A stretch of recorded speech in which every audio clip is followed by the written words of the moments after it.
It has been a good day with Dr. Karia in the farm, a Miva dairy farm. And one thing you learn from him is that he always has word of wisdom in regards to breeding. Today he has told us there is no breeding minus objectivity.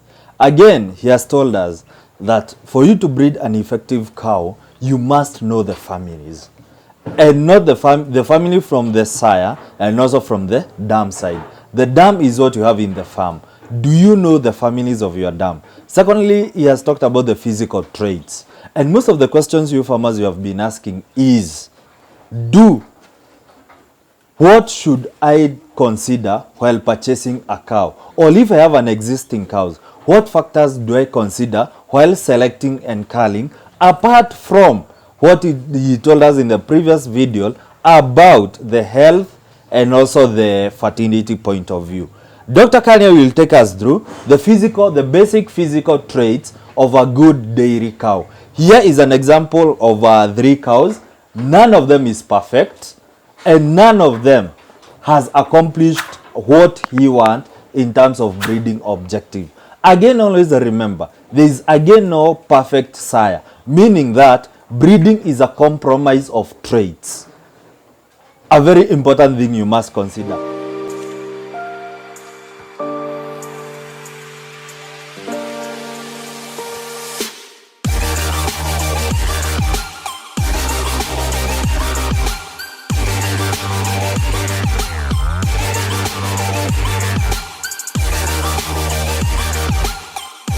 Daktari, I like your cows. Thank you very much. I like them, especially this cow. Yeah. Ukichoka nayo, I have a readily available dam site. Read my dairy farm. Yeah. Now you can take us through the physical traits of a good dairy cow, and maybe you can tell us if you are to breed this cow vis-a-vis the family. What factors would you consider? Now, just as Njuguna, you have seen, when you are breeding your animals, always you must have an objective in mind. You have to look for traits in the dam, and then you also look for traits from the sire. And for the sire, we said we download the GeneX application. App, yeah. So when you see a cow like this one, for example, I may not go feature one by one, but I will just highlight what if I'm to breed this cow now. Like this cow, you can see she is tall. This cow, when I look at her, she shouldn't be more than 54, 55 inches. So this is a cow, I wouldn't wish her to go higher and beyond this. And the daughters, I wouldn't wish the daughters to go higher and beyond this. So when I'm breeding such a cow, I have to look for sires with short stature. So you see, already, when you are breeding, already you have in mind that this is a tall cow. I need cows with short stature. Stature is the height from down here to the point of the ramp. Heel is 56 inches. Actually, if you get to 55, anything beyond that, you are killing yourself. So, but 52, 53, there you are more safer. So, like this below one, 50? Yeah, below 50, you'll be too low. Yeah. So, this one, when I'm breeding her, I have to bring the daughters down so that it doesn't get too tall. If they I bring the daughters down so that they get shorter than her, because she is already too tall. So, again, when you look at this cow, because she has already been milked, so you may not appreciate the under so much. She has a very good under. You can see the cleft here very well. When we say under depth, this is the point we consider. How deep is it is. The more deeper here it is, so that it now comes, it runs this way, the more deeper here it is, the more strongly it is suspended. If you compare this cow, now with this cow,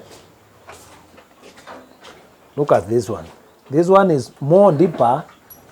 You can see already the teeth inside there, it is more deeper. You may not see well, but the cleft, the more deeper it is at this point, so that now it comes suspending this way, the more deeper it is, the better. That is what we call the undercleft.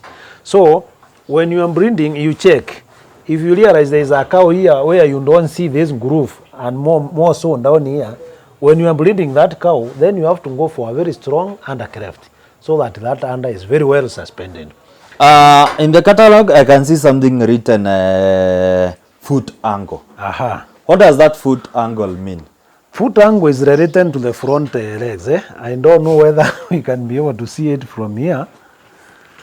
But what we are looking at, it is the angle that this makes with the ground. If you check from here to this one, the angle there, yeah, this angle, like this one, you can see it is low. This one, if you are to consider that one, you need to raise it a bit. So it is the angle that the hoof forms with the ground when that cow is standing that way. If you are to check this angle from, if you are to draw a line from here and then from here, what is this angle? You see the angle we are talking about? That is the one that is supposed to be 45. Yes, this one and this one. What is this angle? What happens if it's not 45? If the angle goes down, the hoof now is no longer under pressure. Then they start elongating.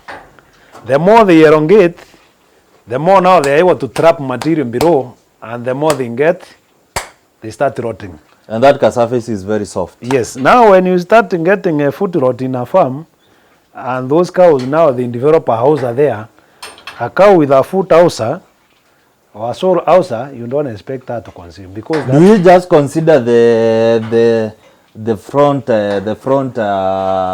legs, or we consider the rear, or both? Mostly the front. We are never concerned in terms of the angle for the rear one, because there is a flex. We consider the front ones. Just where you are, Daktari, Yeah. there's this thing called the body depth. Yeah. What does it mean?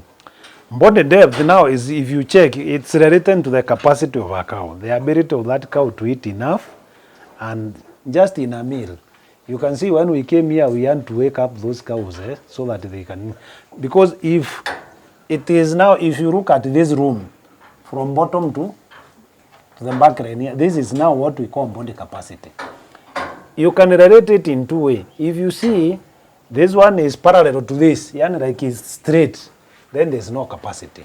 But the more room you have here, the more capacity that cow has. The more it tells you she will eat very fast, she is satisfied, she goes So to you sleep. need a wide body depth. Yes, you need body depth. It is related to the volume, so it has both width and height. Like if the cow we saw in Jubilee has got a very good body depth. You'll never find Jubilee wasting time on the trough. She will eat once, she goes to sleep. Are there other considerations when we are looking at the physical traits of a good dairy cows? Of course, you have to look at the dairy form so that you know which direction the cow is converting to. And dairy forms, we mostly look at the ribs. Yeah. If you check this one, I can put almost 3 fingers in between one rib and the other one. If the cow is converting towards meat, all these ribs will be covered with meat. They will be smooth completely. You will not see these bones. You will not see these areas. Yeah. Yani basically, Any tension? it has decided to decorate you. So if you look at these cows, then dairy form, you have to make sure you check which direction the cow is converting to. If you see the ribs are too close to each other and they are all covered with meat, there is also meat along the neck. No, the neck should be long and slender and thin. So if you see her feeding meat here, feeding meat on the shoulder blades, feeding meat on the ribs, feeding meat on the rump and the rest, it tells you she is converting more towards beef. And if she is converting more towards beef, you cannot produce beef in as long grazing. So when you are breeding that cow, you have now to go back to a better dairy form so that she converts towards milk. What is the relationship between this part and the calving? This calf, this part we normally consider 2 measurements. There is the width and the angle. Yeah, we want a very wide pelvic diameter. When the pelvic diameter is wide, it means when the calf is coming, there is enough volume for her to be calved easily. So pelvic diameter, both height and, now for us to get we want this part to be higher than this, so that it is slanting backwards. So the more it is, of course, when it is slanting backwards, you have to be careful, because look at that cow at the end there. The part is a bit She is raised. completely, the part is raised, but in terms of the ramp angle, she has very low ramp angle. You can see, it's like, if you look at this one this one is down. When you are blending, that is why you can see this one is up. But we are not looking at this part. We are looking at the relationship between this one and this one. This one is too down. That is why you can see she is Slanting. slanting backward. So if she goes down a lot, because this is a trait with very high irritability, she loses her aesthetic value. She is better in terms of curving, but she will lose her aesthetic value.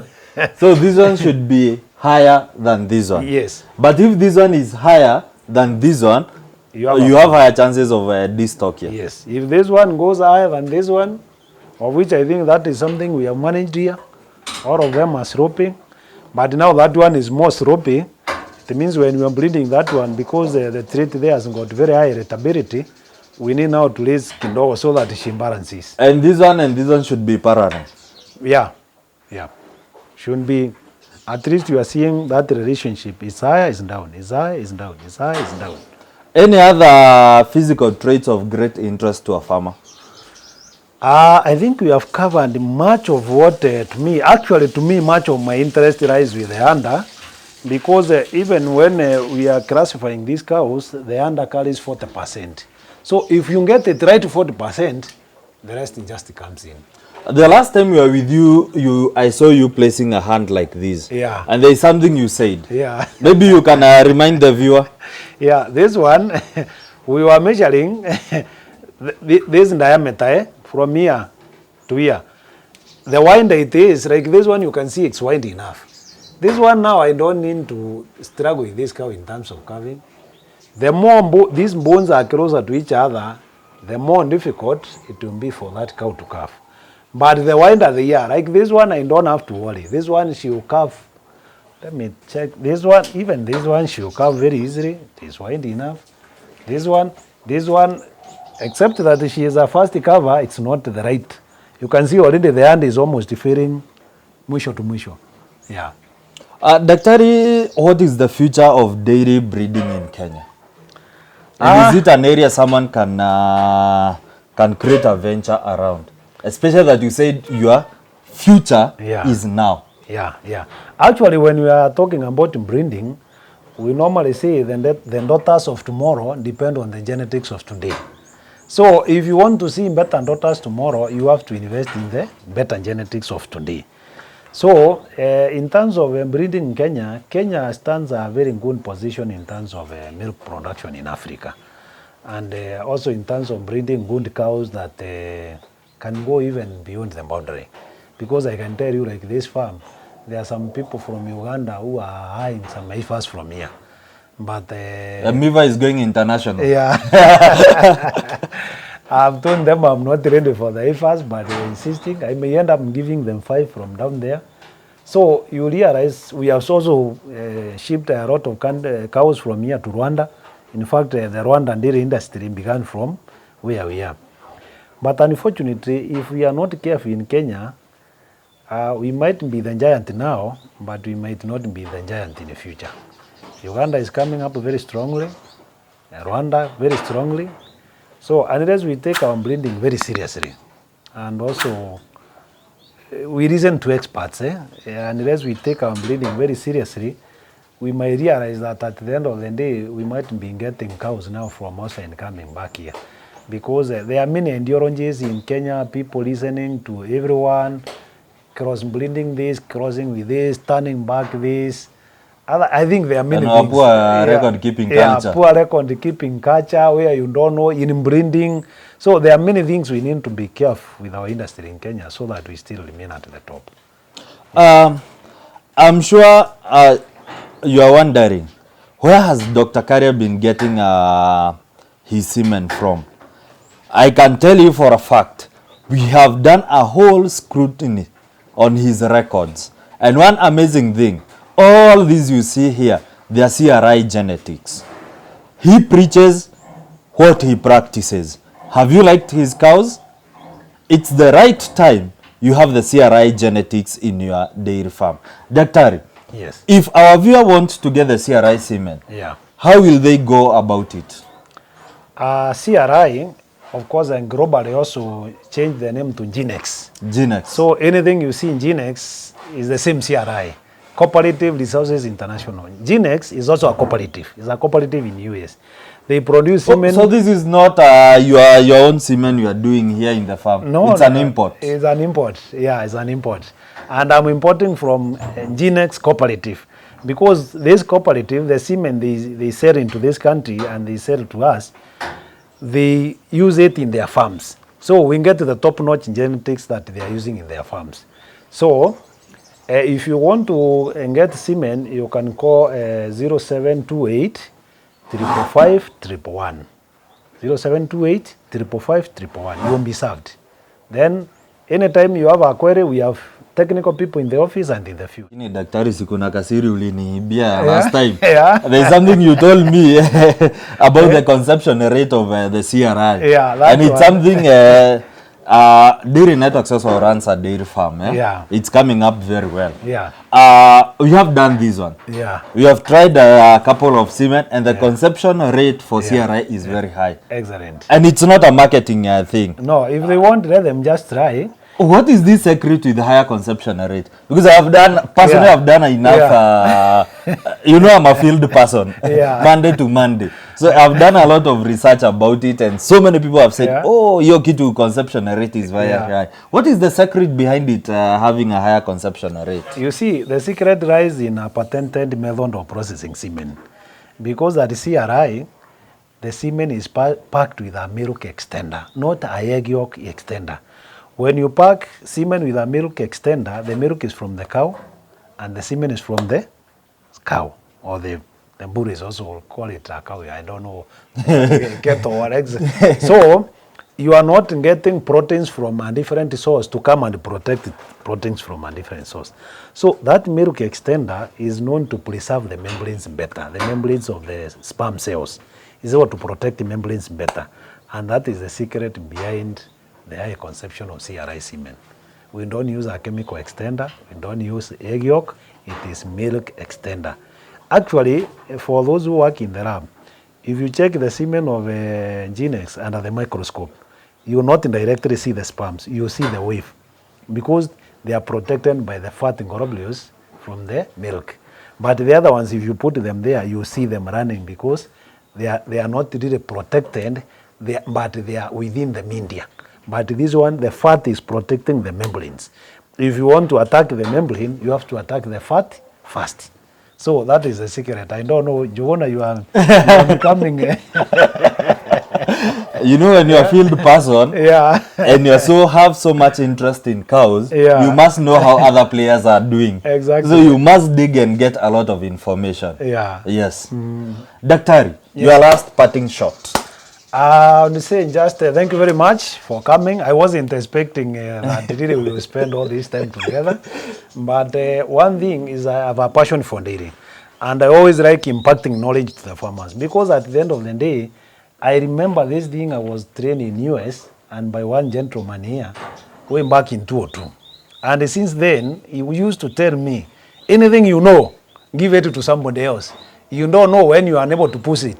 Unfortunately, that guy, he went to the maker like 7 years ago. Were it not that he gave me what I normally give to farmers today, you would have gone with everything. Doctor, you have 21 years experience. Yeah, 22. 22 years experience in breeding. In breeding, yeah. I should look for you. You should give the mantle to Fresh Blood. I need Fresh Blood actually. Because and then you have our Madam Director there. Yeah. I can pass the same. The same, because actually, what you know, make sure you pass it on to somebody else. I saw some people talking about people in Kariobangi wakikunja chuma. I'm the one who trained that gentleman Kiari. These are the chumas. You need to book a session. You need to talk to Kiari. And I'm sure we'll be so much willing to visit his, because dairy housing, it's another big challenge for most farmers. Actually, I came from US. I went there and drew these things. I came with him, I trained him until he was able to do. Now he's doing for many people. If I never did that, I would just be too selfish. So whatever you have, whatever I have, let's pass it on to the farmers.